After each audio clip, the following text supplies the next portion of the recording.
Muy buenos días, mi nombre es Gabriela Belén Ruales Luna. El día de hoy, 3 de noviembre del 2025, son las 10:40 am. Hoy voy a desarrollar mi presentación correspondiente a la actividad número 3, donde expondré de manera detallada y conversacional los contenidos de la unidad 1 y la unidad 2 del compendio de las teorías y sistemas de la psicología.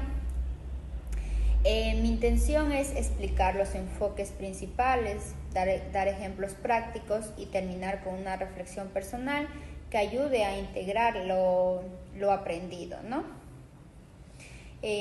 Unidad 1, principales enfoques psicológicos, introducción a los enfoques psicológicos. Para iniciar, quiero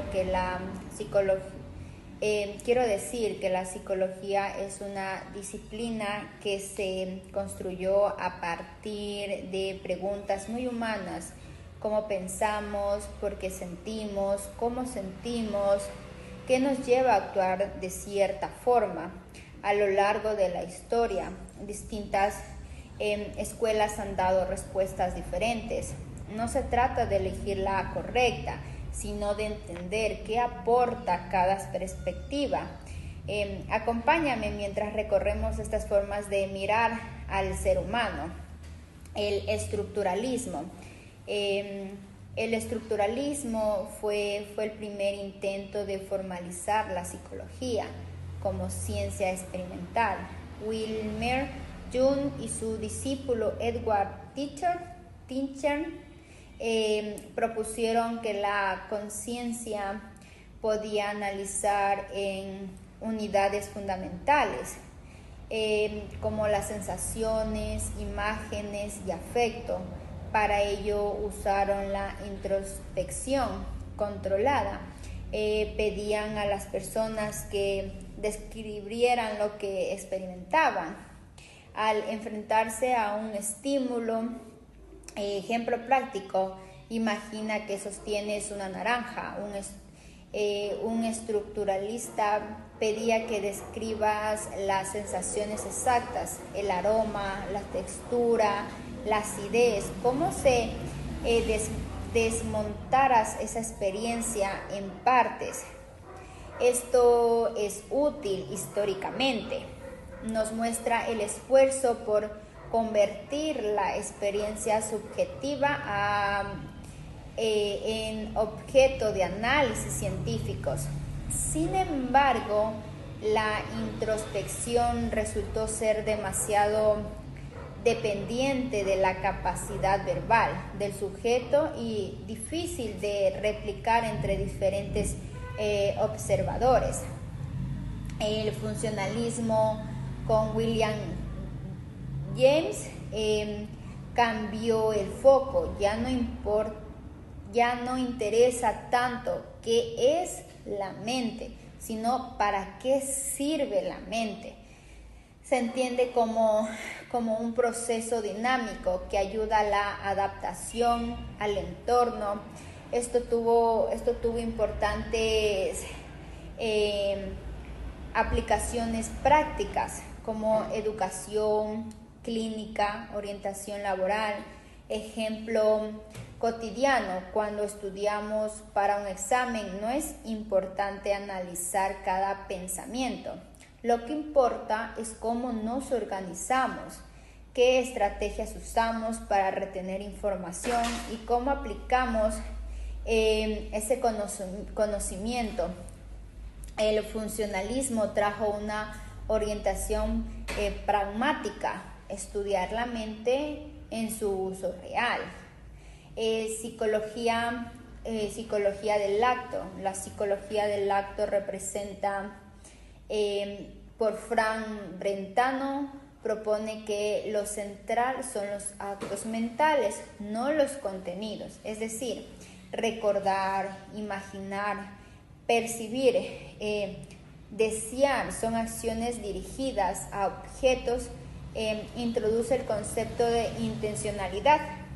Toda conciencia es conciencia de algo. Ejemplo: cuando dejo de pensar en una mala nota, para motivarme a estudiar más.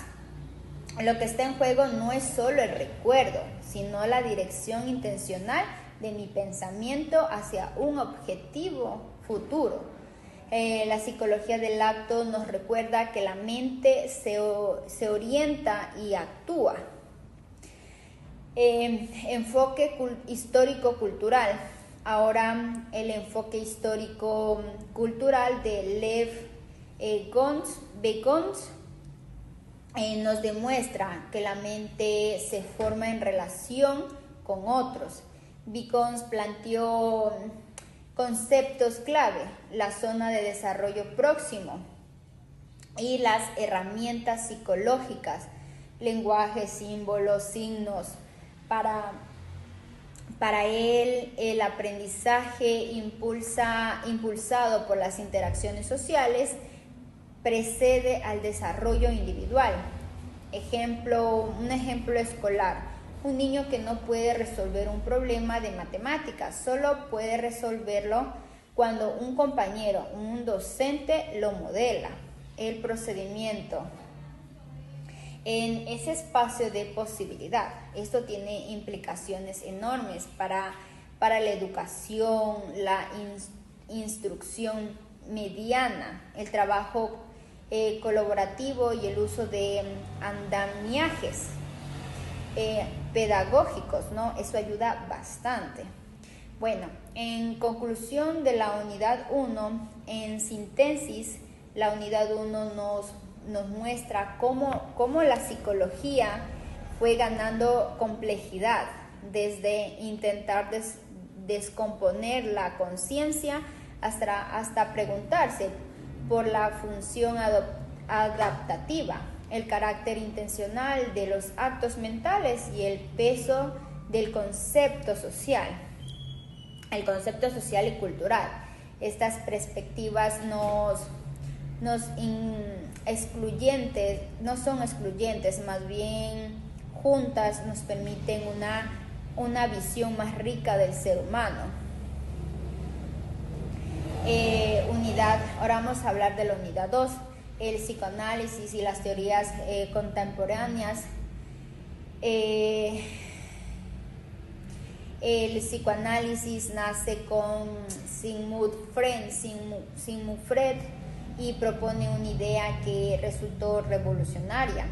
Gran parte de la vida psíquica ocurre fuera de la conciencia. El inconsciente orienta deseos, miedos y conductas. Para Freud, la infancia, las pulsaciones y las experiencias tempranas moldean profundamente la personalidad. Sigmund Freud y la teoría psicoanalítica. Freud propone una estructura de la personalidad como ello, yo y el superyo. El ello contiene pulsaciones primarias, energías, libidinad, impulsos agresivos, y el yo intenta mediar con la realidad, y el superyo incorpora normas y prohibiciones.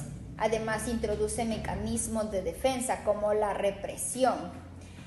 Y etapas del desarrollo psicosexual: oral, anal, fálica y genital. Un ejemplo clínico: una persona que presenta ansiedad ante la crítica puede estar defendiendo deseos o frustraciones infantiles mediante mecanismos como la proyección a la sublimación, el análisis del sueño y la asociación libre. Son técnicas que Freud utilizó para acceder a materiales inconscientes. Teorías psicodinámicas posteriormente. Jung, Adler, Hornet y Fromm. Con el tiempo aparecieron disidencias, o sea, y ampliaciones. Por ejemplo, Carl Jung desarrolló la psicología analítica y planteó el inconsciente colectivo, es estructuras arqueotípicas y comparativas culturales, la sombra, el ánima, animus, el sí mismo. Alfred Dahl centró su propuesta en el sentimiento de inferioridad y la búsqueda de superioridad. La motivación humana incluye el esfuerzo como superar limitaciones y desarrollarse socialmente. En cambio, Karen Horney criticó la visión freudiana centrada en la sexualidad y destacó la influencia cultural y relacional en la ansiedad y la neurosis. En cambio, Erich Fromm aportó una lectura humanista y social. La libertad moderna puede generar angustias y la sociedad condiciona las necesidades y los modos de ser. Estos desarrollos muestran que el psicoanálisis no fue monolítico, se transformó y se abrió a interpretaciones culturales, sociales y simbólicas. El conductismo emergió como una respuesta radical al estudio de lo mental. Se centró en lo observable. Figuras como John Watson y Sinner impulsaron métodos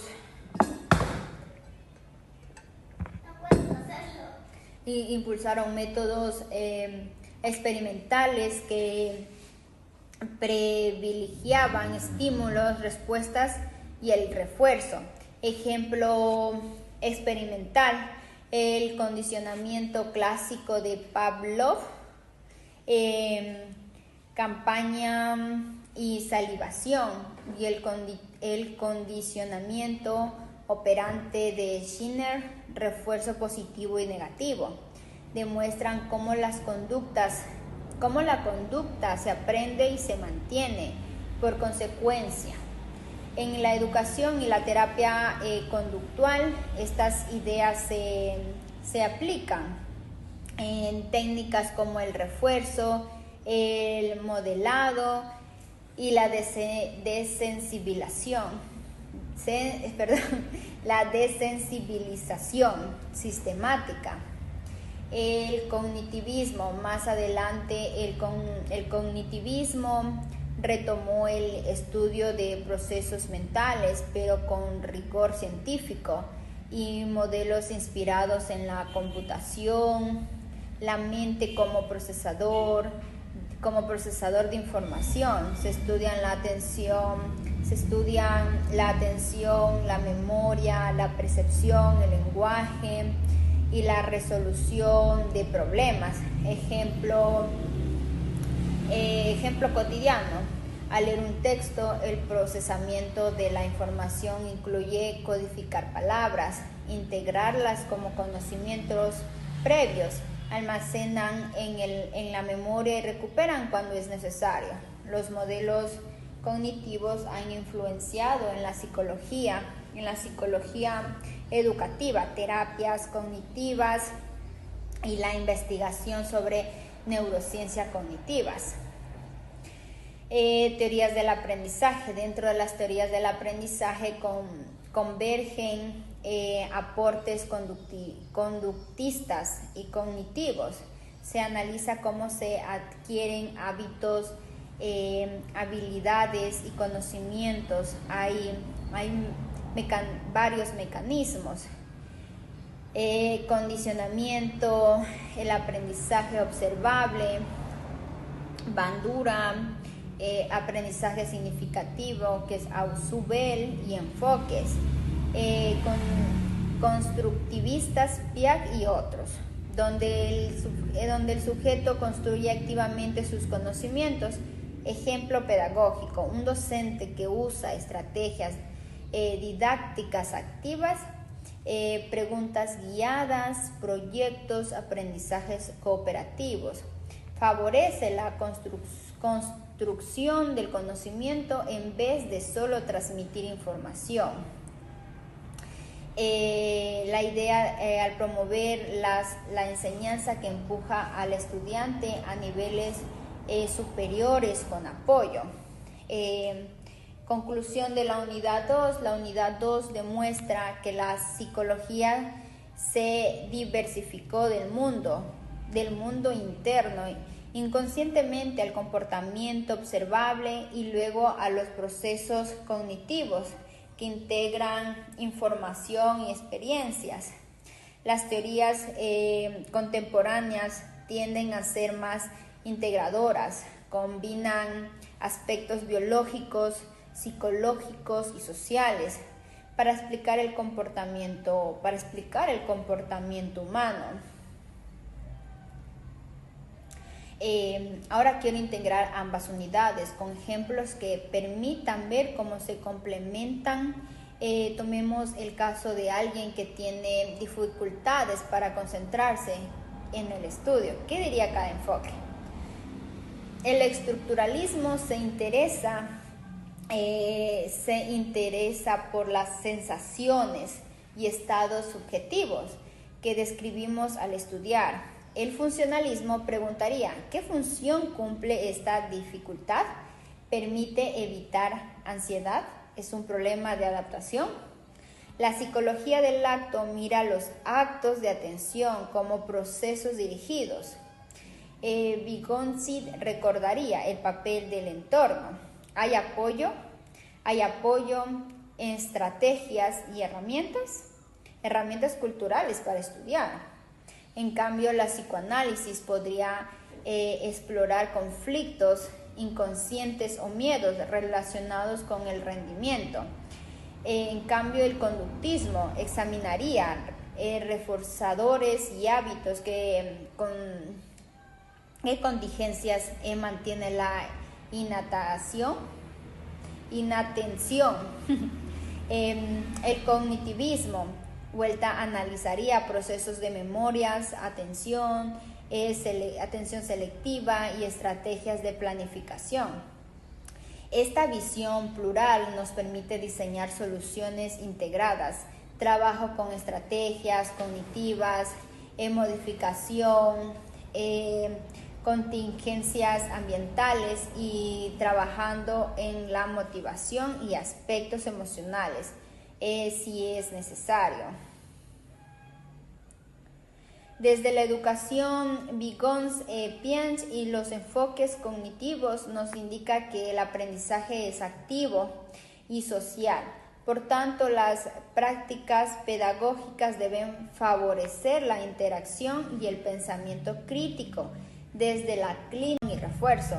En terapias psicodinámicas se exploran patrones repetitivos y su origen en la historia personal. En muchos casos se usan combinaciones que resultan eficaces para distintos problemas. Es importante decir que cada enfoque tiene límites. El estructuralismo fue criticado por su subjetividad, el conductismo por su reduccionismo, el psicoanálisis por falta de evidencia empírica. En muchos de sus postulados, el cognitismo por simplificaciones de la complejidad emocional y cultural. Las teorías contemporáneas intentan superar estas limitaciones, integrando niveles biológico, psicológico y social. Para concluir, me gustaría resumir los puntos claves. La psicología nació fragmentada, con intentos de medir la experiencia subjetiva, comprender la función adaptiva, de describir actos mentales y situar el desarrollo en contextos sociales. El psicoanálisis abrió el campo del inconsciente, el conductismo consolidó métodos experimentales y el cognitivismo reintegró la mente al estudio científico, las teorías del aprendizaje y las aproximaciones contemporáneas favorecen intervenciones prácticas y educativas. Una reflexión personal: al estudiar estas unidades he comprendido que la psicología es esencialmente plural. Cada teoría aporta una lupa distinta para mirar al ser humano. Personalmente creo que la mejor práctica profesional será siempre aquella que combine herramientas, comprender la historia personalmente de quienes atendemos, aplicar estrategias concretas de aprendizaje o cambio de conducta y simultáneamente considerar el contexto cultural y social que moldea la experiencia. Ser psicóloga implica aprender a integrar y adaptar teorías para acompañar a las personas de forma respetuosa y eficaz. Gracias por su atención. Esto concluye mi presentación sobre la unidad y la unidad 2. Soy Gabriela Belén Ruales Luna y doy finalizada mi exposición. Muchísimas gracias.